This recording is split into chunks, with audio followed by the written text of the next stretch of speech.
Hello friends, welcome to my channel government job aspirant. Good morning. तो BPSC exam में सिर्फ 15 दिन ही बच रहे हैं और कल 69th बीपीएससी का रिज़ल्ट भी आ चुका है। आज हम लोग बिहार स्पेशल बुक जो बिहार स्पेशल टॉपिक है उससे 30-40 नंबर के क्वेश्चन आते हैं हमारे एग्ज़ाम में, जो कि परीक्षा के दृष्टिकोण से काफ़ी महत्वपूर्ण हो जाते हैं। तो आज हम लोग बिहार हिस्ट्री से रिलेटेड सारे ऑब्जेक्टिव क्वेश्चन करेंगे। क्वेश्चन नंबर 1, इतिहासकारों ने मानवों का उद्गम काल कितने लाख वर्ष पूर्व मध्य प्लीस्टोसिन माना है? तो 10 लाख वर्ष पूर्व। प्राग ऐतिहासिक काल पूरा काल से नव प्रस्तर काल कहलाती है। अलिखित प्रत्यक्ष स्रोत का काल ऐतिहासिक काल 600 ईस्वी पूर्व कहलाती थी। लिखित स्रोत का काल को ऐतिहासिक काल कहते थे। पूरा पाषाण काल है जो कि 10 लाख से 10,000 ईसा पूर्व तक का काल है। मध्य पाषाण काल 10,000 ईसा पूर्व से 6,000 ईसा पूर्व के काल को कहते हैं। 6,000 से 4,000 ईसा पूर्व का काल नव पाषाण काल कहलाती है। कैल्कोलिथिक काल कहते हैं। तो 2000 ईसा पूर्व से 5,000 ईसा पूर्व के काल को कैल्कोलिथिक काल कहते हैं। कांस्य युग का समय है 3000 से 2000 ईसा पूर्व। लौह युग का समय है 1200 ईसा पूर्व से 200 ईसा पूर्व तक। भारत में लौह युग का समय था। बिहार में मानव निवास का इतिहास 1 लाख वर्ष तक का प्राचीन है। मुंगेर, सारण, वैशाली, गया, पटना आदि से उपलब्ध हुए पाषाण औजारों तथा उपकरणों का संबंध है पूरा पाषाण कालीन संस्कृति से नव पाषाण कालीन संस्कृति तक से। वैज्ञानिकों ने प्रारंभिक मानव का नामकरण किया है निअंडरथल से। वाल्मीकि नगर पश्चिम चंपारण से प्राप्त उपकरण किस काल के हैं? तो ये उपकरण पूरा पाषाण कालीन है। मुंगेर से प्राप्त अवशेष किस युग के हैं? मध्यवर्ती प्रस्तर युग के हैं। जो मुंगेर से अवशेष प्राप्त हुए हैं वो मध्यवर्ती प्रस्तर युग के हैं। बिहार में आदि मानव के उपस्थिति के आरंभिक साक्ष्य कहाँ से प्राप्त होता है? तो ये मुंगेर एवं नालंदा से आदि मानव के आरंभिक साक्ष्य प्राप्त होता है। बिहार में आदि मानव के उपस्थिति के आरंभिक साक्ष्य पूर्व प्रस्तर युग के हैं। पूर्व प्रस्तर युग में बिहार में आदि मानव के आरंभिक साक्ष्य हैं। बिहार में मध्यवर्ती प्रस्तर युग के साक्ष्य मुंगेर से मिलते हैं। चिरांद जो सारण में है और चेचर जो वैशाली में है वो अवशेष नव प्रस्तर युग के प्राप्त हुए हैं। बिहार में ताम्र प्रस्तर युग के परवर्ती चरण के अवशेष चिरांद, सारण, चेचर, वैशाली, मनेर एवं सोनपुर सभी जगहों से प्राप्त हुए हैं। बिहार के संबंध में निम्न में से कौन सा कथन सत्य है? तो यहाँ पुरातात्विक उत्खनन से पूर्व मध्य एवं उत्तरी पाषाणकालीन पत्थर के औजार एवं उपकरण मिले हैं, ये सही है। बिहार में आदि मानव निवास करते थे, ये भी सत्य है। बिहार में सबसे पुराने अवशेष पूरा पाषाण काल के हैं, ये भी सही है। ऐतिहासिक काल कहलाता है 600 ईसा पूर्व के पश्चात के काल को ऐतिहासिक काल कहते हैं। ऐतिहासिक काल में प्रचलित था उपरोक्त सभी, जो जादू टोना, तंत्र मंत्र, सिद्धि उपासना ये सब। ऐतिहासिक युग की प्रथा आज के समय में परंपरागत रूप से चली आई है, वह है बहेलिया कार्ड, सपेरा, जादू टोना, उपरोक्त सभी। ऐतिहासिक युग में बिहार के किस क्षेत्र में मनुष्यों की सर्वाधिक बसावट हुआ था? वो गंगा घाटी का क्षेत्र था। ऐतिहासिक युग के किस चैत्यालय से शक्ति उपासक शक्ति प्राप्त करते थे? तो वो पूर्णभद्र चैत्यालय था और मणिभद्र चैत्यालय था। पूर्णभद्र एवं मणिभद्र चैत्यालय। अब मगध वंश पे आते हैं। मगध राजवंश का प्रतापी राजा बृहद्रथ का उल्लेख है महाभारत, पुराण एवं बौद्ध ग्रंथों में। मगध सम्राट जरासंध का उल्लेख हुआ है भागवत पुराण, महाभारत, बौद्ध ग्रंथ। मगध सम्राट बिंबिसार कितने हजार गांव जिन्हें जनपद कहा जाता था का अधिपति था? 80। मगध सम्राट बिंबिसार कुल उपज का कितना भाग भूमि कर लेता था? 1/6। मगध सम्राट बिंबिसार को सैन्य क्यों कहा जाता था? अस्थाई सेना बना रखी थी उसने, इसीलिए उसे सैन्य कहा जाता था। गौतम बुद्ध मगध के किस राजा के शासनकाल में बुद्धत्व की प्राप्ति की थी? तो बिंबिसार के समय में। मगध सम्राट अजातशत्रु की राज्य विस्तार नीति का उल्लेख जिस जैन ग्रंथ में हुआ है? निर्याबली सूत्र में हुआ है। मगध सम्राट अजातशत्रु के शासनकाल में मगध और वैशाली के बीच 16 वर्षों तक युद्ध चला था। मगध सम्राट अजातशत्रु के शासनकाल में प्रथम बौद्ध संगीति का आयोजन 483 ईसा पूर्व में राजगृह में हुआ था। किस मगध सम्राट ने पाटलिपुत्र नगर बसाया था? तो उदयीन जो मगध सम्राट थे वो पाटलिपुत्र नगर को बसाए थे। हर्यक वंश का अंतिम मगध सम्राट नागदशक थे। अंतिम मगध सम्राट नागदशक। किस मगध सम्राट ने वैशाली को वास्तविक राजधानी बनाई थी? वो शिशुनाग थे। शिशुनाग ने वैशाली को वास्तविक राजधानी बनाई। किसके शासनकाल में द्वितीय बौद्ध संगीति का आयोजन वैशाली में हुआ था? कालाशोक के शासनकाल में द्वितीय बौद्ध संगीति का आयोजन वैशाली में हुआ था। किस मगध सम्राट को बौद्ध ग्रंथों में उग्रसेन अर्थात प्रचंड सेना का स्वामी कहा गया है? महापद्म नंद को उग्रसेन अर्थात प्रचंड सेना का स्वामी कहा गया है। किस मगध सम्राट ने अपने दरबार में चाणक्य को अपमानित किया था? घनानंद ने अपमानित किया था। मगध सम्राट घनानंद ने चंद्रगुप्त की विजय गाथा का वर्णन नाटककार विशाख दत्त के किस नाट्य पुस्तक में हुआ है? तो ये मुद्रा राक्षस में किया हुआ है। किस मगध सम्राट ने व्याकरणाचार्य पाणिनि को पुरुषपुर जो पेशावर थी से पाटलिपुत्र आमंत्रित किया था? महापद्म नंद ने। किस सम्राट ने भारत में सर्वप्रथम केंद्रीकृत व्यवस्था स्थापित किया था? चंद्रगुप्त मौर्य ने केंद्रीकृत व्यवस्था स्थापित किया था। मौर्यकालीन शासन व्यवस्था कितने प्रांतीय भागों में विभाजित था? 5 भागों में। वह ग्रंथ जिसमें पाटलिपुत्र प्रशासन का वर्णन उपलब्ध है वो इंडिका है जो मेघासनित द्वारा लिखी गई थी। मौर्यकालीन राजा व्यवस्था के किस अंग का प्रमुख होता था? कार्यपालिका, व्यवस्थापिका एवं न्यायपालिका का प्रमुख होता था। मौर्यकालीन नगर प्रशासन में कितनी समितियों का सहयोग रहता था? 6। मौर्यकालीन मंत्रिपरिषद में 12 से 20 मंत्री तक होते थे। मौर्यकालीन केंद्रीय शासन संचालन के लिए कई विभाग बनाए गए थे।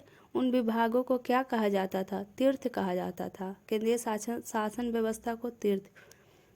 कौटिल्य के अर्थशास्त्र में कितने तीर्थ विभागों का उल्लेख है? तो 18 थे। मौर्यकालीन गुप्तचर व्यवस्था कितने भागों में विभक्त थी? 2 विभागों में। मौर्यकालीन राजस्व के 7 स्रोत थे। 7 स्रोत। मौर्यकालीन मुद्रा क्या कहलाती थी? पर्ण। अर्थशास्त्र में सीता भूमि की व्याख्या इस प्रकार है। भूमि पर खेती से प्राप्त होने वाली आय को सीता भूमि कहते थे। मौर्य सम्राट बिंदुसार के राज दरबार में यूनानी शासन एंटियोकस प्रथम ने किसे राजदूत बनाकर भेजा था? मेगास्थनीज को। ग्रीक शासक सेल्यूकस को किसने पराजित किया था? चंद्रगुप्त मौर्य ने। ग्रीक शासक सेल्यूकस को चंद्रगुप्त मौर्य ने पराजित किया था। नागार्जुनी पहाड़ी गुफाओं में किसने आजीविकों के लिए गुफाओं का निर्माण करवाया था? अशोक एवं उनके पौत्र दशरथ ने। किस मगध सम्राट ने गुप्त संवत का प्रवर्तन किया था? चंद्रगुप्त प्रथम ने गुप्त संवत का प्रवर्तन किया था। किस मगध सम्राट के शासनकाल में चीनी बौद्ध यात्री फाहियान भारत पहुंचा था? चंद्रगुप्त द्वितीय। चंद्रगुप्त प्रथम का राज्याभिषेक पाटलिपुत्र में हुआ था। गुप्त वंश की स्थापना का वर्ष 320 ईस्वी में गुप्त वंश का स्थापना हुआ था। बिहार में गुप्त शक्ति के संगठन का श्रेय चंद्रगुप्त द्वितीय को दिया जाता है। गुप्त शक्ति के संगठन का श्रेय चंद्रगुप्त द्वितीय। किस शासक से सिंहल श्रीलंका के राजा मेघवर्मन ने बौद्ध गया में बौद्ध मठ स्थापित करने की अनुमति मांगी थी? समुद्रगुप्त से। नालंदा विश्वविद्यालय का स्थापना का युग है गुप्त युग। नालंदा विश्वविद्यालय का संस्थापक था कुमारगुप्त। बोध गया के महाबोधि मंदिर की स्थापना गुप्त काल में हुई थी। चीनी बौद्ध यात्री फाहियान कितने समय तक पाटलिपुत्र में रहा था? 3 वर्षों तक फाहियान पाटलिपुत्र में रहा था। खगोल शास्त्री आर्यभट्ट का संबंध बिहार के किस नगर से था? पाटलिपुत्र से। किसने यह वर्णन किया है कि मध्य भारत के सभी देशों में मगध देश में सर्वाधिक नगर थे? धनपतियों ने यहाँ चिकित्सालय बनवाए थे जहाँ रोगियों को निःशुल्क भोजन तथा दवाएं दी जाती थी। फाहियान ने वर्णन किया है अपनी पुस्तक में। चीन बौद्ध तीर्थयात्री हेनसांग ने बिहार के किस विश्वविद्यालय में अध्ययन किया था? नालंदा विश्वविद्यालय में हेनसांग ने अध्ययन किया था। चीनी बौद्ध तीर्थयात्री इत्सिंग बिहार के किस विश्वविद्यालय में 10 वर्षों तक अध्ययन किया था? नालंदा में इत्सिंग 10 वर्षों तक अध्ययन किया। महाबोधि वृक्ष को क्षति पहुंचाने वाला शासक शशांक था, जिसकी हत्या हर्षवर्धन ने की थी। गुप्तवंशी शासक किस धर्म को मानने वाले थे? बौद्ध धर्म को मानने वाले थे। मगध के किस परवर्ती गुप्त वंश का अंतिम शासक था? जीवित गुप्त। गुप्त काल की समाप्ति के बाद किस वंश का शासन मगध में स्थापित हुआ था? मौखरी वंश, जिसके संस्थापक हरिवर्मन को माना जाता है। जैन दर्शन के अनुसार संसार का वास्तविक कारण क्या है? तो आदि तत्व संसार का वास्तविक कारण है। जैन दर्शन के अनुसार आदि तत्व 6 है। जैन दर्शन के अनुसार जिन कहलाता है जो मुक्त जीवन, मोक्ष और कर्म क्षय है, वो जिन कहलाता है। जैन धर्म में जीवन का अंतिम लक्ष्य होता है तृष्णा जनित बंधन से मुक्ति प्राप्त करना। विश्व का प्राचीनतम शास्त्रीय धर्म है जैन धर्म। जैन धर्म को विश्व का प्राचीनतम शास्त्रीय धर्म माना जाता है। विश्व का जैन धर्म कहाँ से विस्तार पाया था? बिहार से। जैन धर्म के पहले तीर्थंकर थे ऋषभदेव। 10वें तीर्थंकर शीतलनाथ का चरण चिन्ह कहाँ अंकित है? चतरा में। 24वें तीर्थंकर में से कितने तीर्थंकरों ने सम्मेद शिखर, जो पारसनाथ की सबसे ऊंची चोटी है, पर निर्वाण प्राप्त किया था? 20 तीर्थंकरों ने प्राप्त किया था। पारसनाथ श्री सम्मेद शिखर किस तीर्थंकर के नाम पर पड़ा है? पार्श्वनाथ, जो पहले थे। श्री सम्मेद शिखर पारसनाथ पहाड़ को प्राचीन काल में कहा जाता था समाधि गिरी भी कहा जाता था, समीद गिरी एवं मल पर्वत। किस तीर्थंकर का जन्म मिथिला में हुआ था? मल्लीनाथ का जन्म मिथिला में हुआ था। किस तीर्थंकर का जन्म चंपापुरी भागलपुर के निकट में हुआ था? बसु पूज्य का जन्म भागलपुर में हुआ था। 20वें तीर्थंकर सुब्रतनाथ का जन्म राजगृह में हुआ था। चंद्रगुप्त मौर्य के समकालीन जैन आचार्य की पवित्र समाधि पटना में है। चंद्रगुप्त मौर्य के शासनकाल में प्रथम जैन संगीति का आयोजन पाटलिपुत्र में हुआ था। प्रथम जैन संगीति के अध्यक्षता किस जैन आचार्य ने की थी? स्थूलभद्र ने की थी। किस जैन संगीति के पश्चात जैन धर्म दिगंबर एवं श्वेतांबर में विभाजित हो गया था? प्रथम संगीति के पश्चात जैन धर्म विभाजित हो गया था। दिगंबर के उप संप्रदाय हैं 20पंथी, 13पंथी एवं समैया पंथी। 24वें जैन तीर्थंकर महावीर का काल था 540 ईसा पूर्व से 468 ईसा पूर्व। जैन धर्म के किस शास्त्र को वेद में सम्मिलित किया गया है? आगम शास्त्र को वेद में सम्मिलित किया गया है। ऋग्वेद की ऋचाओं में किन 2 जैन तीर्थंकरों का उल्लेख है? ऋषभदेव एवं अरिष्टनेमि। अरिष्टनेमि 22वें थे। जैन का शाब्दिक अर्थ है मनोवेगों एवं इंद्रियों को बस में करना। निर्ग्रंथ कहा जाता था जैनों को। पूर्व किसके प्राचीन धार्मिक ग्रंथ हैं? जैनों के। 24वें तीर्थंकर महावीर का जन्म कुंडलग्राम में हुआ था। 24वें तीर्थंकर महावीर का अधिक समय मगध में बीता था। महावीर ने किस भाषा में प्रवचन दिया करते थे? अर्धमगधी में प्रवचन दिया करते थे। ज्ञान प्राप्ति के बाद महावीर ने अपना प्रथम प्रवचन राजगृह में दिया था। महावीर के प्रथम शिष्य जमाली थे। गौतम बुद्ध ने बोधगया में कब सर्वोच्च ज्ञान जो बोधि प्राप्त किया था? वो 528 ईसा पूर्व में। बुद्ध का तात्पर्य है प्रबुद्ध व्यक्ति। निर्वाण का अर्थ होता है समाप्त होना या बुझना। बौद्ध धर्म का मूल सिद्धांत क्या है? तो प्रतीत्य समुत्पाद। बौद्ध धर्म का मूल सिद्धांत प्रतीत्य समुत्पाद है। बौद्ध धर्म के अनुसार जीवन का चरम लक्ष्य है निर्वाण प्राप्ति, जीवन मरण के चक्र से मुक्त हो जाना एवं मोक्ष की प्राप्ति। ये सभी जीवन का चरम लक्ष्य है बौद्ध धर्म के अनुसार। बौद्ध के अनुसार दुख निरोध गामिनी प्रतिपदा है, जो कि अष्टांगिक मार्ग है।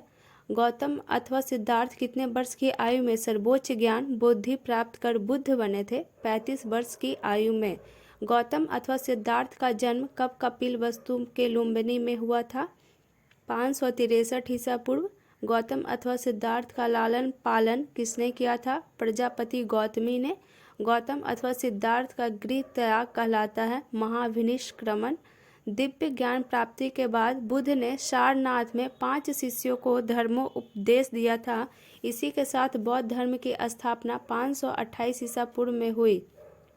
बौद्ध परंपरा में इसे कहा जाता है धर्म चक्र प्रवर्तन। बिहार के बौद्धकालीन गणराज्यों का विस्तृत वर्णन अंगुत्तर निकाय नामक बौद्ध ग्रंथ में है। बौद्धकालीन मगध सम्राट बिंबिसार 12 नयुत 1,20,000 प्रजाजनों के साथ राजगृह के लट्ठीवन उद्यान में बुद्ध के अनुयायी बने थे। इसका उल्लेख किस बौद्ध ग्रंथ में है? तो विनय पिटक में इसका उल्लेख किया गया है। बुद्ध के समकालीन मगध सम्राट बिंबिसार कितने हजार ग्रामों का अधिपति था? 80,000 ग्राम। बौद्धकालीन मगध की चर्चा है अथर्ववेद, पुराण एवं बौद्ध ग्रंथ सभी में। राजगृह नगर पांडव, गिज्झकूट, बिहार, इसिगिली और बेपुल आदि 5 पहाड़ियों से घिरा होने के कारण बौद्ध काल में गिरिब्रज कहलाता था। इसका उल्लेख किस बौद्ध ग्रंथ में है? सूत निपात की अट्ठकथा में इसका उल्लेख किया गया है। बौद्ध धर्म की सबसे प्रमुख विशेषता जिसने इसके प्रचार में सहायता प्रदान की वो थी लोक भाषा का प्रयोग पाली किया जाता था। गौतम बुद्ध वैशाली प्रवास कहाँ किया था? लुबग्राम में। बौद्ध भिक्षुनी आम्रपाली ने एक कविता अपनी वृद्धावस्था एवं बुद्ध के सत्य वचनों को प्रतिपादित करती हुई लिखी थी। यह कविता किस पुस्तक में संग्रहित है? तो थेरी गाथा पुस्तक में संग्रहित है। बौद्ध धर्म शतपथ ब्राह्मण, विनय पिटक आदि की रचना कहाँ हुई थी? बिहार में। गंडक नदी का उल्लेख किस बौद्ध ग्रंथ में हुआ है? शतपथ ब्राह्मण में। बुद्ध के कथनानुसार बौद्धकालीन राजाओं ने तृष्णा एवं अविद्यानाश निवारण के लिए स्थापित किया था महाविहार, विश्वविद्यालय एवं संघाराम का स्थापना किया था। वैशाली के लिच्छवियों ने अविद्या निवारण के लिए कितने संघाराम स्थापित किए थे? 7,707। रुमिनदेई किस घटना से संबंधित है? बुद्ध के जन्म से संबंधित है रुमिनदेई अभिलेख। सूत्र साहित्य किस धर्म में संबंधित है? बौद्ध धर्म में। प्रथम बौद्ध संगीति राजगृह में हुई थी। द्वितीय बौद्ध संगीति वैशाली में हुई थी। तृतीय बौद्ध संगीति पाटलिपुत्रा में हुई थी। प्रथम बौद्ध संगीति मगध सम्राट अजातशत्रु के शासन काल में राजगृह की सप्तपर्णी गुफा में हुई थी। इस बौद्ध संगीति के पश्चात किस बौद्ध ग्रंथ की रचना हुई? तो सूत और विनय पिटक की रचना इस संगीति के पश्चात हुई थी। तृतीय बौद्ध संगीति अशोक के शासन में पाटलिपुत्र के अशोकाराम बिहार में आयोजित हुई थी। इस आयोजन की अध्यक्षता किसने किया था? तो मोगलीपुत्र तीस ने किया था। तीस ने। पाटलिपुत्रा में हुई तृतीय बौद्ध संगीति के पश्चात किस बौद्ध ग्रंथ की रचना हुई थी? तो अभिधम्म पिटक की। बौद्ध ग्रंथ में स्त्रियों के प्रवेश की अनुमति बुद्ध द्वारा कहाँ पर दी गई थी? वैशाली में। गौतम बुद्ध की शिक्षाएं सर्वप्रथम त्रिपिटक में संकलित की गई थी। बौद्ध दर्शन के अनुसार कारण एवं कार्य के सिद्धांत को प्रतीत्य समुत्पाद के नाम से जाना जाता है। बौद्ध धर्म का हीनयान संप्रदाय गौतम बुद्ध एक महामानव है, अवतार नहीं में विश्वास करते थे। किस बौद्ध ग्रंथ से संघ जीवन के नियम प्राप्त होते हैं? विनय पिटक से। बौद्धकालीन अभिलेख किस भाषा में लिखे गए हैं? पाली भाषा में लिखे गए हैं। वैशाली में हुई द्वितीय बौद्ध संगीति के पश्चात बौद्ध संघ विभक्त हो गया था महासांघिक में। बौद्ध धर्म की किस शाखा में अनात्म सिद्धांत एवं पुद्गल को मान्यता दी गई है? सर्वास्तिक सिद्धांत में मान्यता दी गई है। बुद्ध के अनुसार निम्नलिखित में से किससे निर्वाण की प्राप्ति होती है? अष्टांगिक मार्ग का अनुपालन करने से निर्वाण की प्राप्ति होती है। अष्टांगिक मार्ग की संकल्पना अंग है। धर्म चक्र प्रवर्तन सूत्र के विषय सूत्र का अंग है। न्याय शास्त्र से संबंधित ग्रंथ तत्व चिंतामणि की रचना बिहार में हुई है। तत्व चिंतामणि की रचना बिहार में। बौद्धकालीन बिहार के गांवों के समूहों को आपन कहा जाता था। गांवों के समूह आपन। बौद्धकालीन बिहार में कितने प्रकार के शिल्प प्रचलित थे? 25 प्रकार के शिल्प। बुद्ध ने विवाह योग्य बालिकाओं को किस प्रकार का उपदेश दिया था? शिल्पी बनने का उपदेश दिया था। बुद्ध के समय बिहार में बैलों की जोड़ी कितने कहापन, जो उस समय की प्रचलित मुद्रा थी, में मिलता था? 24 कहापन। गौतम बुद्ध ने वैशाली में अंतिम वर्षावास किया था, उस वर्षावास की संख्या क्या थी? 45वीं। बुद्ध का महापरिनिर्वाण कब हुआ था? 483 ईसा पूर्व में। बुद्ध के महापरिनिर्वाण के पश्चात कौन बौद्ध संघ का प्रधान बना था? महाकश्यप। बिहार में हुए बौद्ध संगीतियों के पश्चात कौन सा बौद्ध सिद्धांत का प्रतिपादन हुआ था? प्रतीत्य समुत्पाद का प्रतिपादन हुआ था बौद्ध संगीतियों के पश्चात। 12वें जैन तीर्थंकर बसु पूज्य का जन्म कहाँ हुआ था? चंपा में। बिंबिसार कालीन मगध की चर्चा हुई है उपरोक्त सभी अथर्ववेद, महाभारत एवं अंगुत्तर निकाय में। किस मगध सम्राट ने मगध की राजधानी राजगृह से पाटलिपुत्र किया था? उदयभद्र ने। मगध सम्राट कालाशोक के शासन काल में वैशाली में बौद्ध संगीति हुई थी द्वितीय। किस नाट्य रचना में उल्लेख है कि नंद शासक घनानंद को गद्दी से हटाकर चंद्रगुप्त मौर्य ने मगध का शासक बना था? मुद्रा राक्षस में। किस मगध सम्राट ने पाटलिपुत्र में तृतीय बौद्ध संगीति का आयोजन करवाया था? अशोक। किस खगोल शास्त्री ने सर्वप्रथम यह सिद्ध किया था कि प्रकृति के नियम के अनुसार सभी चीजें धरती पर गिरती है? ब्रह्मगुप्त। गुप्तकालीन पशु विज्ञानी थे पालकाप्य। नालंदा विश्वविद्यालय के आचार्य बेरोचन की रचना है रत्नबाद चक्र। विक्रमशिला विश्वविद्यालय का कौन आचार्य शांतिपा के नाम से प्रसिद्ध हुए थे? रत्नाकर शांति। 8वीं शताब्दी के मध्य मौखरी वंशीय शासन की समाप्ति के बाद किस वंशीय शासन की नींव बिहार में पड़ी थी? पाल वंशीय शासन की नींव। पाल वंश के संस्थापक गोपाल थे और पाल वंशीय प्रथम राजा गोपाल प्रथम थे। उदंतपुरी विश्वविद्यालय की स्थापना किस पाल वंशीय राजा ने करवाई थी? गोपाल प्रथम ने। विक्रमशिला विश्वविद्यालय का संस्थापक कौन था? धर्मपाल। मुंगेर को अपनी राजधानी बनाने वाला पाल शासक था देवपाल। बिहार में नुहानी शासन शुरू किया था दरिया खां नुहानी ने। बाबर को किसने इब्राहिम लोदी पर आक्रमण करने के लिए आमंत्रित किया था? दौलत खां ने। शेर खां ने कब हुमायूं को पराजित किया था? 26 जून 1539 ईस्वी को। शेर खां ने कब हिंदुस्तान का बादशाह के रूप में राज्याभिषेक करवाया था? 10 जून 1540 ईस्वी। बिहार की राजधानी बिहार शरीफ से किसने पटना कर दिया था? शेर शाह ने बिहार की राजधानी बिहार शरीफ से पटना स्थानांतरित किया था। बिहार में पाल युग में कांस्य से निर्मित मूर्ति की एक उन्नत शैली का विकास हुआ था। इस उन्नत शैली के निर्माण में निर्णायक देन थी धीमन एवं बिठपाल की। पालकालीन कलाकार धीमन एवं बिठपाल नालंदा के निवासी थे। चित्रित पांडुलिपि अष्टसहस्रिक, प्रज्ञा परिमित और पंचरच किस युग के थे? पाल युग के। पालकालीन चित्रकला का भित्ति चित्र रूप कहाँ से प्राप्त हुआ है? नालंदा से। बिहार में प्रारंभिक तुर्क गतिविधियों के संदर्भ में महत्वपूर्ण जानकारी के प्रमुख स्रोत हैं तबकाते नासरी। पाल काल में श्रीनगर भुक्ति मगध को कहा जाता था। श्रीनगर भुक्ति मगध।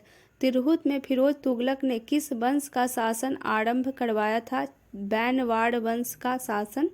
संध्याकर नंदी किस पाल वंशीय राजा का राजकवि था? रामपाल। संध्याकर नंदी रामपाल का राजकवि था। मिथिला के कर्नाट शासकों का अंत किस सुल्तान के द्वारा हुआ था? गयासुद्दीन तुगलक। बख्तियार खिलजी का आक्रमण किस पालवंशीय शासक के कार्यकाल में हुआ था? रामपाल। बख्तियार खिलजी का आक्रमण बिहार में 1197 ईस्वी में।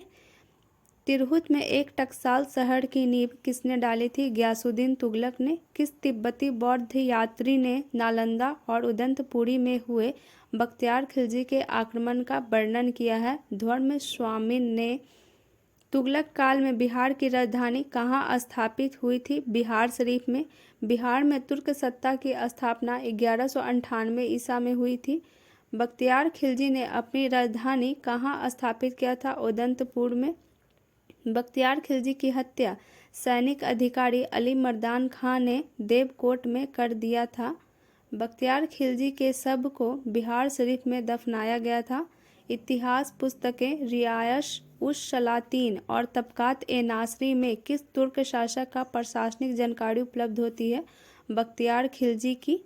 मोहम्मद बिन तुगलक ने बिहार के किस नगर का नाम तुगलकपुर कर दिया था? तिरहुत का नाम तुगलकपुर कर दिया था। बिहार को दिल्ली सल्तनत के अधीन किसने किया था? इल्तुतमिश ने। इल्तुतमिश ने किसे पराजित कर बिहार पर अधिकार किया था? हुशामुद्दीन ऐवाज को पराजित कर बिहार पर अधिकार किया था। मिथिला के कर्नाट वंश के शासक हरि सिंह देव को पराजित करने वाला सुल्तान गियासुद्दीन तुगलक था। किस मुगल बादशाह ने जजिया कर बंद कर देने का आदेश दिया था? रफ़ी उद दरजत ने। सैयद बंधुओं के नियंत्रण व निगरानी में कौन मुगल बादशाह रहा था? रफ़ी उद दौला। किस मुगल शासक के काल में बिहार पर बंगाल के नवाबों का नियंत्रण स्थापित हुआ? बहादुर शाह प्रथम। बाबर और इब्राहिम लोदी के बीच हुए युद्ध के समय बिहार का शासक था बहार खां नुहानी। किस मुगल शासक का राज्याभिषेक पटना में हुआ था? फर्रुखशियर का राज्याभिषेक पटना में हुआ था। घाघरा युद्ध से बाबर को क्या हासिल हुआ? बक्सर और चौसा तक अधिकार। महमूद लोदी को बिहार से उड़ीसा भाग जाना पड़ा। बंगाल का शासक नुसरत शाह से संधि हो गई थी बाबर की। पटना चित्र शैली की नींव किसके सूबेदारी काल में पड़ी थी? अजीम के काल में। बाबर के समय बिहार का कुल वार्षिक राजस्व था 4,55,60,000 रुपये। हुमायूं के समय बिहार पर किसका अधिकार था? अफगानियों का अधिकार था। पटना को अजीमाबाद नाम दिया था अजीम ने। बिहार को सर्वप्रथम अपने साम्राज्य में मिलाने वाला मुगल शासक था अकबर। बिहार को मुगल साम्राज्य के सूबा प्रांत का दर्जा दिया गया था 1580 ईस्वी में। बिहार को मुगल साम्राज्य के सूबा प्रांत का दर्जा मिला था। मुगल सूबा प्रांत बनने के उपरांत बिहार का पहला मनसबदार गवर्नर मुजफ्फर खां तुर्बाती बना था। पहला मनसबदार मुजफ्फर खां तुर्बाती। अकबरकालीन बिहार कितने भागों में विभक्त था? 7 विभागों में। किस वर्ष शहजादा आजम को बिहार की सूबेदारी मिली थी? 1677 ईस्वी में। हिंदुओं से कितना प्रतिशत कर जजिया के रूप में वसूला जाता था? 5% कर। अकबरकालीन बिहार के 7 सरकारों द्वारा कितना वार्षिक राजस्व प्राप्त करता था? 43,17,044 रुपये। किसके सूबेदारी काल में 10वें सिख गुरु गोबिंद सिंह का जन्म पटना में हुआ था? लश्कर खां के काल में। कुंवर मानसिंह को कब बिहार का मनसबदार सूबेदार बनाया गया था? 1587 ईस्वी में। मुमताज महल का भाई शाइस्ता खां किस वर्ष बिहार का सूबेदार बना था? 1639 ईस्वी। पटना में बाग ए जफर खां का निर्माण किस सूबेदार ने करवाया था? सईद खां। किसके सूबेदारी काल में अंग्रेज यात्री बर्नियर पटना आया था? लश्कर खां के समय में। अकबर द्वारा संपूर्ण बिहार पर नियंत्रण कर लेने के पश्चात प्रशासनिक सुविधा की दृष्टि से बिहार को कितने परगनों में बांटा गया था? 199 परगनों में। शहजादा मुराद का कब्र पटना के किस स्थान पर है? पटना अस्पताल के निकट मुराद का कब्र है।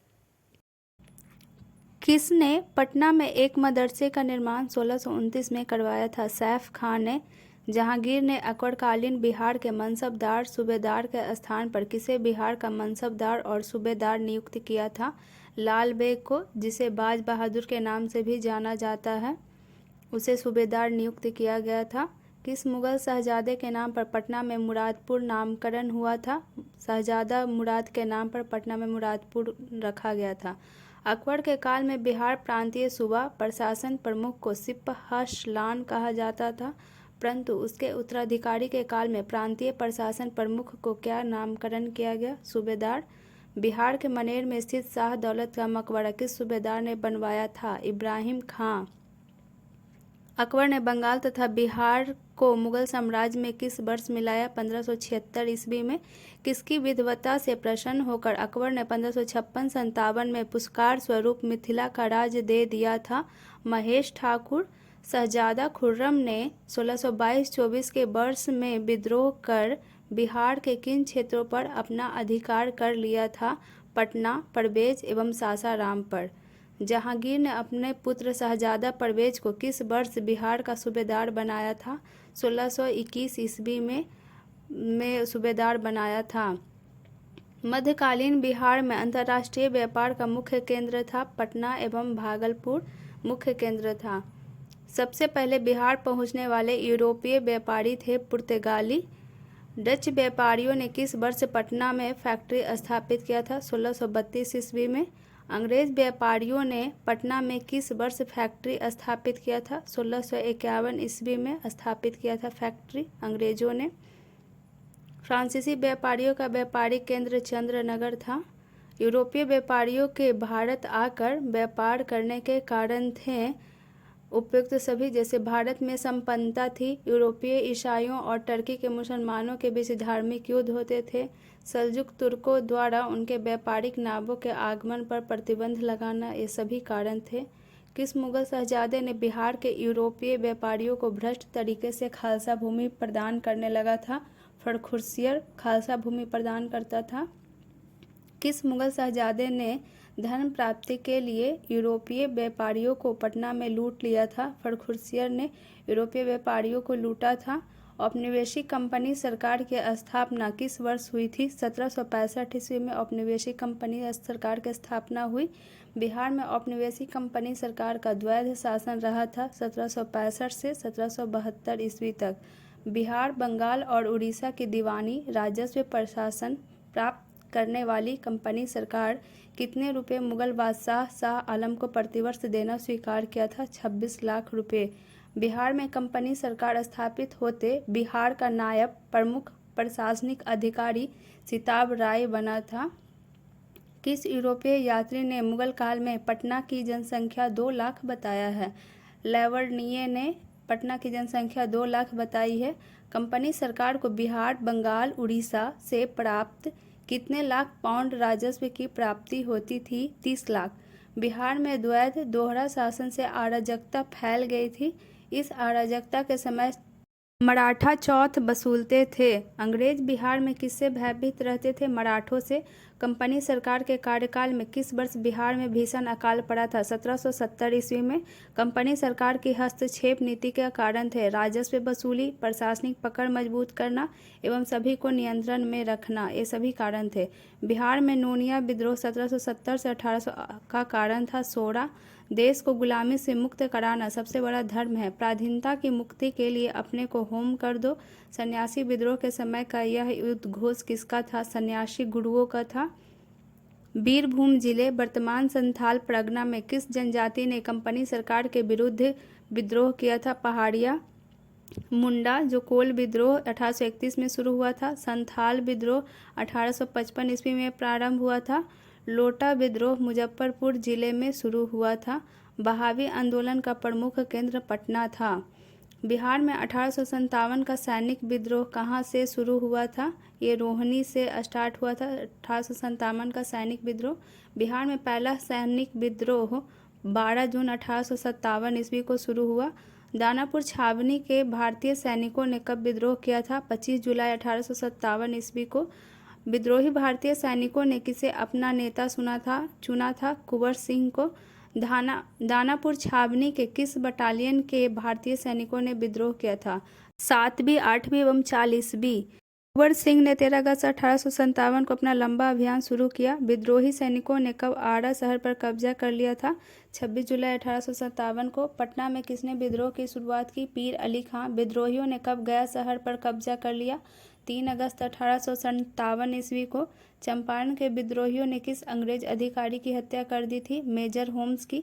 माधव सिंह, जयमंगल पांडे, नादिर अली, सुरेंद्र शाही आदि किस क्षेत्र के विद्रोही सैनिकों के नेता थे? हजारीबाग के।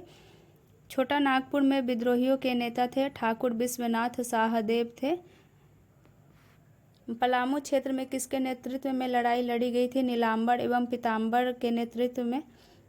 जगदीशपुर में किसके नेतृत्व में समानांतर सरकार की स्थापना की गई थी? अमर सिंह के नेतृत्व में। जगदीशपुर में अमर सिंह के नेतृत्व में स्थापित सरकार का प्रधान हरकिशन सिंह था। 1857 के विद्रोह से बिहार का कौन सा भाग अप्रभावित रहा था? मुंगेर। अंग्रेजों के प्रति निष्ठा रखने वाला राजा ने अपने राज्य में कुंवर सिंह को प्रवेश करने की अनुमति नहीं दी थी। वो रीवा के राजा थे, उन्होंने मना किया था। कुंवर सिंह ने किस अंग्रेज कैप्टन के साथ अंतिम युद्ध किया था? लुगार्ड के साथ। कुंवर सिंह ने किस युद्ध में नाना साहब को सहयोग किया था? कानपुर युद्ध में। कुंवर सिंह कब आजमगढ़ पर अधिकार किया था? 26 मार्च 1858 ईस्वी को। 1857 के विद्रोह के समय पटना का आयुक्त कमिश्नर था विलियम टेलर। 1857 के आंदोलन के दौरान किसने अंग्रेजों के विरुद्ध छापामार युद्ध करता रहा था? अमर सिंह। किस अंग्रेज अधिकारी ने कुंवर सिंह को मिलने के लिए पटना आमंत्रित किया था? टेलर। मोहम्मद हुसैन खां किस क्षेत्र में विद्रोह का नेतृत्व किया था? छपरा। कुंवर सिंह के छोटे भाई व छापामार युद्ध के योद्धा अमर सिंह को जंग बहादुर ने गिरफ्तार कर लिया था। स्वदेशी आंदोलन का प्रणेता साखाराम गणेश देउस्कर थे। देशेर कथा, देश की बात के लेखक थे साखाराम गणेश देउस्कर। औपनिवेशिक अर्थशास्त्र के रहस्य को सर्वप्रथम प्रकट किया था साखाराम गणेश देउस्कर ने। क्रांतिकारी संगठन अनुशीलन समिति की एक शाखा पटना में स्थापित किया था सचिंद्रनाथ सन्याल ने। साखाराम गणेश देउस्कर ने किसे मारवाड़ी व्यापारियों को स्वदेशी व्यापार से जोड़ने के लिए कार्य करने को कहा था? नागरमल मोदी। स्वदेशी आंदोलन के दौरान बिहार के किस पत्रिका पर प्रतिबंध लगा दिया गया था? पाटलिपुत्र, सतयुग एवं स्वराज कथा तीनों पर। स्वदेशी आंदोलन को प्रोत्साहित करने वाली पुस्तक देश का धन का लेखक थे राधा मोहन गोकुल। किस वायसराय के इशारे पर एलेन ऑक्टेवियन क्यूम ने भारतीय राष्ट्रीय संघ कांग्रेस की स्थापना 1885 में किया था? डफरिन ने। किस राष्ट्रवादी नेता ने A.O. ह्यूम द्वारा स्थापित भारतीय राष्ट्रीय संघ को अखिल भारतीय कांग्रेस के रूप में परिवर्तित किया था? लोकमान्य तिलक। भारतीय राष्ट्रीय संघ को अखिल भारतीय कांग्रेस के रूप में परावर्तित किया था। किस गरम दल के नेता की गिरफ्तारी से जून 1908 में पूरे बिहार में विरोध दिवस मनाया गया था? लोकमान्य तिलक। लोकमान्य तिलक ने कब होम रूल लीग की स्थापना की थी? 28 अप्रैल 1916 को हुई थी। राजकुमार शुक्ल को किसने गांधी जी से मिलने की सलाह दिया था? गणेश शंकर विद्यार्थी ने सलाह दिया था। गांधी जी कब अपने सहयोगियों के साथ मोतिहारी पहुंचे थे? 16 अप्रैल 1917 को पहुंचे थे। चंपारण सत्याग्रह आंदोलन के दौरान तिरहुत प्रमंडल का आयुक्त था L.F. मार्शल। चंपारण संबंधी विवाद को हल करने के लिए चंपारण एग्रेरियन कमेटी का गठन हुआ था रांची में। चंपारण अधिनियम का जन्म हुआ था 4 मार्च 1918 को। रॉलेट एक्ट अराजकता एवं क्रांतिकारी अपराध कानून पारित हुआ था 21 मार्च 1919 को। रॉलेट एक्ट को किसने काला कानून की संज्ञा दी थी? महात्मा गांधी ने। खिलाफत आंदोलन को व्यापक करने के लिए कब संपूर्ण बिहार में हड़ताल रखा गया था? 19 मार्च 1920 को संपूर्ण बिहार में हड़ताल रखा गया था। कांग्रेस के किस अधिवेशन में असहयोग प्रस्ताव पास हुआ था? कलकत्ता अधिवेशन में। बिहार स्टूडेंट्स कॉन्फ्रेंस की स्थापना 1906 ईस्वी में हुई थी। बिहार में राष्ट्रीय चेतना जागरण के कारण थे औपनिवेशिक सरकार की नेशनलवादी नीति, अंग्रेजों का अहंकारी स्वभाव एवं भारतीयों पर अंग्रेजों का अत्याचार। बिहार छात्र परिषद का गठन किया था राजेंद्र प्रसाद ने। बिहार प्रांतीय सम्मेलन का पहला अधिवेशन 1908 ईस्वी में हुआ था। पटना में 1908 ईस्वी में पहला अधिवेशन हुआ था। बिहार में कब होम रूल लीग की स्थापना हुई थी? 16 दिसंबर 1916 को। बिहार में होम रूल आंदोलन के संस्थापक थे doctor Rajendra Prasad. Patna home rule league के किस नेता ने विजयादशमी के दिन भारत माता की पूजा आरंभ करने का विचार रखा था? रामपूरन चंद्र ने भारत माता की पूजा आरंभ करने का विचार रखा था। बिहार के किस जिले में होम रूल का प्रचार नहीं हुआ था? चंपारण जिले में। गौ हत्या रोकने के लिए बिहार में गो रजनी सभाओं की स्थापना 1893 ईस्वी में हुई। स्वदेशी आंदोलन के सक्रिय सदस्य खुदीराम बोस और प्रफुल्ल चाकी 30 अप्रैल 1908 को किसकी हत्या करना चाहते थे? किंग्सफोर्ड की हत्या की। मुजफ्फरपुर बम कांड का दोषी ठहराकर किसे फांसी दी गई थी? खुदीराम बोस को। क्रांतिकारी नेता खुदीराम को फांसी दी गई थी 11 अप्रैल 1908 को। स्वदेशी आंदोलन के दौरान प्रकाशित पत्रिका स्वराज कथा का संपादन बाल मुकुंद वाजपेयी ने किया था। किस क्रांतिकारी पर तिरहुत षड्यंत्र मुकदमा चला था? योगेंद्र शुक्ल पर। बिहार के किस क्रांतिकारी नेता ने 1928 के हिंदुस्तान सोशलिस्ट रिपब्लिकन आर्मी की बैठक में सम्मिलित हुए थे? फणींद्रनाथ घोष। पटना क्रांतिकारी के नेता थे मनींद्र नारायण राय। बिहार युवक संघ की स्थापना हुई 1928 ईस्वी में। मुगल बादशाह द्वारा इंडिया कंपनी को कब बंगाल, बिहार और उड़ीसा की दीवानी जो राजस्व प्रशासन प्रदान किया गया था 12 अगस्त 1765 ईस्वी को। कंपनी सरकार की राजधानी थी कलकत्ता में कंपनी सरकार की राजधानी थी। बिहार में कंपनी सरकार का प्रशासन शुरू होते प्रशासन में किनका वर्चस्व स्थापित हो गया था? बंगालियों का। बिहार के प्रशासन पर बंगालियों का वर्चस्व हो जाने पर बिहार के किस समाचार पत्र में व्यंग्यात्मक टिप्पणियां हुआ करता था? बिहार टाइम्स में। किनके संपादन में बिहार टाइम्स निकला करता था? महेश नारायण के संपादन में। बिहार टाइम्स कब से निकलना शुरू हुआ था? 1894 ईस्वी से। बिहार के किस उपराज्यपाल को महेश नारायण ने 1894 में बिहार को बंगाल से अलग करने का ज्ञापन दिया था? चार्ल्स इलियट ने। बिहार को बंगाल से अलग करने संबंधी लेख the partition of the lower provinces in alternative proposal 1904 में हिंदुस्तान रिव्यू में प्रकाशित हुआ था। यह किसके द्वारा लिखा गया था? सच्चिदानंद द्वारा। बंगाल का बंटवारा सांप्रदायिक आधार पर किस वायसराय ने 1904 में किया था? लॉर्ड कर्जन ने। सच्चिदानंद और महेश नारायण के विद्वतापूर्ण लेख के आधार पर बिहार को बंगाल से अलग करने संबंधी पुस्तक का निर्माण किया गया था partition of Bengal and separation of Bihar नामक पुस्तक में। बिहार को बंगाल से अलग करने संबंधी बिहार प्रादेशिक सम्मेलन का दूसरा अधिवेशन भागलपुर में हुआ था, जिसमें बिहार को पृथक राज्य का दर्जा देने की मांग की गई थी। यह अधिवेशन कब भागलपुर में हुआ था? 9 से 10 अप्रैल 1910 में हुई थी। इंग्लैंड के सम्राट जॉर्ज पंचम का शाही दरबार 1911 में दिल्ली में लगा था। जॉर्ज पंचम के शाही दरबार में बिहार को उड़ीसा सहित बंगाल से अलग करने की घोषणा कब की गई थी? 12 दिसंबर 1911 ईस्वी को। बिहार उड़ीसा संयुक्त प्रांत गठन करने संबंधी अधिसूचना सरकार की ओर से 22 मार्च 1912 को जारी हुआ था। बिहार प्रांत का उड़ीसा सहित औपचारिक गठन 1 अप्रैल 1912 को किया गया था। बिहार से उड़ीसा को अलग किया गया था 1 अप्रैल 1936 ईस्वी को। बिहार उड़ीसा बंटवारे के बाद विवादित क्षेत्र रहा था सरायकेला खरसावा का क्षेत्र। बिहार के कितने प्रतिशत भूभाग को काटकर झारखंड राज्य का निर्माण किया गया था? 46% भूभाग को काटकर। बिहार के दक्षिणी हिस्से को काटकर कब झारखंड राज्य का निर्माण किया गया था? 15 नवंबर 2000 ईस्वी में। बिहार के किस मुख्यमंत्री के कार्यकाल में बिहार में दक्षिणी हिस्से को काटकर झारखंड राज्य का निर्माण हुआ था? राबड़ी देवी के कार्यकाल में। गणतांत्रिक शासन व्यवस्था विश्व समाज को कहां से प्राप्त हुआ? बिहार से। भारतीय संविधान के अंतर्गत बिहार विधानसभा की सदस्यों की संख्या तय की गई थी 330। आज से 2500 वर्ष पूर्व लिच्छवी गणतंत्र की राजधानी वैशाली हुआ करती थी। लिच्छवी गणराज्य का उल्लेख हुआ है अंगुत्तर निकाय, विनय पिटक, फाहियान, युआन, चुआंड, ह्वेनसांग, इत्सिंग आदि बौद्ध तीर्थ यात्रियों के यात्रा वृत्तांत में। इंडियन इंडिपेंडेंस बिल संसद में कब प्रस्तुत किया गया था? जुलाई 1947 में।